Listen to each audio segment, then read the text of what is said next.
सवाल नंबर 1, सूर्य को जल क्यों चढ़ाया जाता है। सवाल नंबर 2, लोग गोरे और काले क्यों होते हैं। सवाल नंबर 3, शादीशुदा महिलाएं सिंदूर क्यों लगाती हैं। सवाल नंबर 4, वाहनों पर हाई सिक्योरिटी नंबर प्लेट क्या है। सवाल नंबर 5, NEFT और IMPS में क्या अंतर है। सवाल नंबर 6, पुष्प में सुगंध कहाँ से आती है। इन सभी सवालों के जवाब जानने के लिए वीडियो को लास्ट तक देखते रहिए। दोस्तों, अगर आपको इस वीडियो से कुछ जानकारी मिले तो वीडियो को लाइक जरूर कर देना, जिससे हमारा उत्साह बढ़ता है ऐसे ही सवालों के जवाब देने के लिए। चलिए इस वीडियो की शुरुआत करते हैं सवाल नंबर 1 से। हमारा पहला सवाल है, सूर्य को जल क्यों चढ़ाया जाता है। कहा जाता है कि सूर्य सभी ग्रहों का स्वामी होता है। अगर हम सूर्य को नियमित रूप से जल चढ़ाते हैं तो हम पर सूर्य की कृपा बनी रहती है और जीवन में सुख शांति का वास होता है।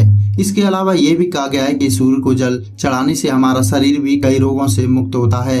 तो आइए इस सवाल के जवाब में हम आपको बताते हैं कि आखिर सूर्य को जल क्यों चढ़ाया जाता है।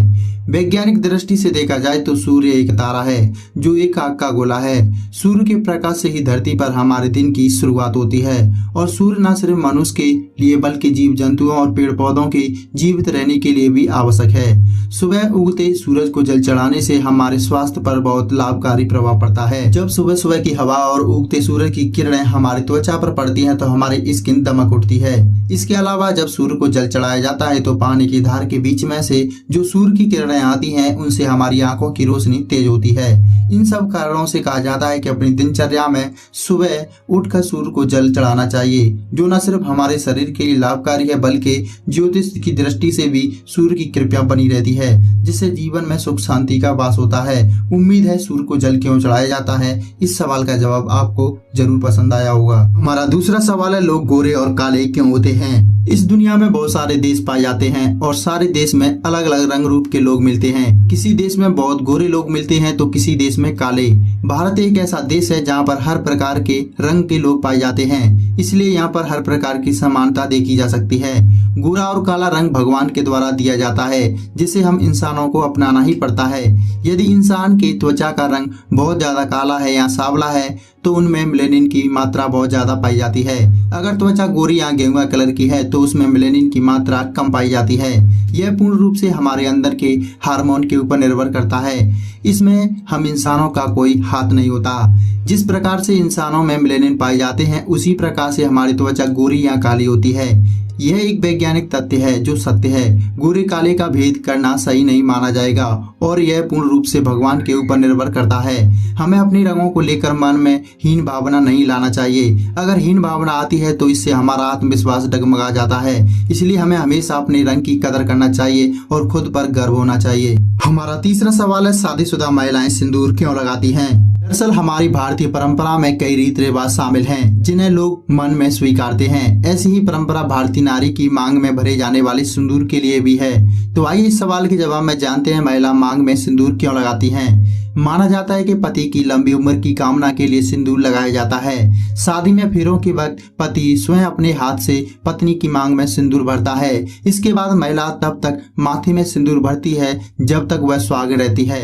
सिंदूर को पति की उम्र के साथ जोड़ा जाता है। पौराणिक मान्यताओं में लाल रंग से सती और पार्वती की ऊर्जा को व्यक्त किया जाता है। सती को हिंदू समाज में एक आदर्श पत्नी के रूप में जाना जाता है, जो अपने धर्म अपनी शक्ति के दम पर भगवान से भी अपने वचन मनवाने की शक्ति रखती है। मान्यता यह भी है कि सिंदूर लगाने से मां पार्वती महिलाओं को अखंड सौभाग्यशाली होने का आशीर्वाद देती है। सिंदूर लगाने के पीछे वैज्ञानिक कारण भी है। सिंदूर बनाने में अक्सर हल्दी, चंदन और हर्बल रंगों का इस्तेमाल किया जाता है। ऐसा माना जाता है कि सिंदूर धारण करने से दिमाग शांत रहता है और घर में सुख शांति रहती है। उम्मीद करता हूँ आपको इस सवाल का जवाब भी पसंद आया होगा। सवाल नंबर 4, वाहनों पर हाई सिक्योरिटी नंबर प्लेट क्या है। दरअसल हाई सिक्योरिटी नंबर प्लेट गाड़ियों पर लगाना क्यों जरूरी है, आइए इस सवाल के जवाब में जानते हैं। आपको बता दें कि अगर पुरानी नंबर प्लेट्स की बात करें तो इनके साथ छेड़छाड़ करना बहुत आसान है और इन्हें आसानी से बदला जा सकता है। आमतौर पर वाहन चोरी करने के बाद सबसे पहले पंजीकरण प्लेट को बदला जाता है। एक बार नंबर प्लेट बदल दी जाए तो वाहन का पता आसानी से नहीं लगाया जा सकता। वाहन चोरी की घटनाओं को पुरानी नंबर प्लेट से रोकना संभव नहीं है, लेकिन हाई सिक्योरिटी नंबर प्लेट के साथ ऐसी कोई दिक्कत नहीं होती है। जबकि हाई सिक्योरिटी नंबर प्लेट के साथ वाहन चोर छेड़छाड़ नहीं कर सकते, क्योंकि इसमें होलोग्राम स्टिकर इस तरह से तैयार किए गए हैं कि इन्हें निकालने की कोशिश करने पर ये खराब हो जाएंगे। इस पर लगे स्टिकर में गाड़ी के रजिस्ट्रेशन नंबर के साथ register of authority ledger brand, permanent number, engine और चेसिस नंबर तक की जानकारी होगी। इस नंबर प्लेट से आपके वाहन पहले से कई ज्यादा सुरक्षित होते हैं, इसलिए अब हाई सिक्योरिटी नंबर प्लेट गाड़ियों पर लगाई जाती है। हमारा पांचवा सवाल है NEFT और IMPS में क्या अंतर है। NEFT और IMPS दोनों ही ऑनलाइन पेमेंट सिस्टम है। इन दोनों में ज्यादा अंतर नहीं है। दोनों में fund transfer limit, timing, charge का अंतर है। तो आइए जानते हैं NEFT और IMPS में क्या अंतर है। नंबर 1, NEFT का full form national electronic fund transfer होता है और IMPS का full form immediate payment service होता है। नंबर 2, NEFT से आप अनलिमिटेड पैसे का भुगतान कर सकते हैं। IMPS से आप केवल 2 लाख रुपए तक का भुगतान कर सकते हैं। नंबर 3, NEFT से किया गया भुगतान 30 मिनट के बाद रिलीज किया जाता है, जबकि IMPS से किया गया भुगतान तुरंत मिल जाता है। नंबर 4, NEFT से भुगतान का समय 8 AM से 6 PM के बीच में ही कर सकते हैं, जबकि IMPS से भुगतान 24 घंटे अवेलेबल रहता है, मतलब कभी भी आप कर सकते हैं। हमारा छठवां सवाल है, पुष्प में सुगंध कहाँ से आती है।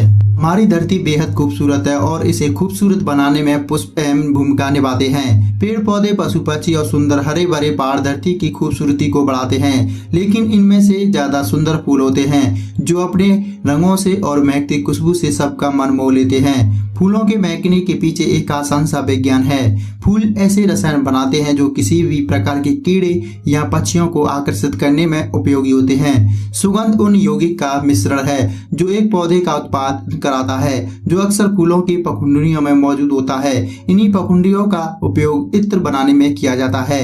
वैज्ञानिकों का मानना है कि एक पौधा सबसे अधिक गंध का उत्पादन तभी करेगा जब उसका परागीकरण होगा, जबकि मधुमक्खियों द्वारा पौधे दिन के दौरान सबसे अधिक गंध पैदा करते हैं। आशा करता हूँ आपको इस सवाल का जवाब भी जरूर पसंद आया होगा। दोस्तों, उम्मीद करूंगा आज का यह वीडियो आपको जरूर पसंद आया होगा। अगर आपको ये वीडियो पसंद है तो वीडियो को लाइक करें, अपने दोस्तों के साथ इस वीडियो को शेयर करें। अगर आप ऐसे ही और अमेजिंग सवालों के जवाब जानना चाहते हैं तो आप हमारे चैनल को सब्सक्राइब कर लें और बेल आइकन को दबाना बिल्कुल ना भूलें, जिससे हमारी हर वीडियो सबसे पहले आप तक पहुंच सके। अगर आपके मन में कोई सवाल है तो आप हमें कमेंट बॉक्स में पूछ सकते हैं।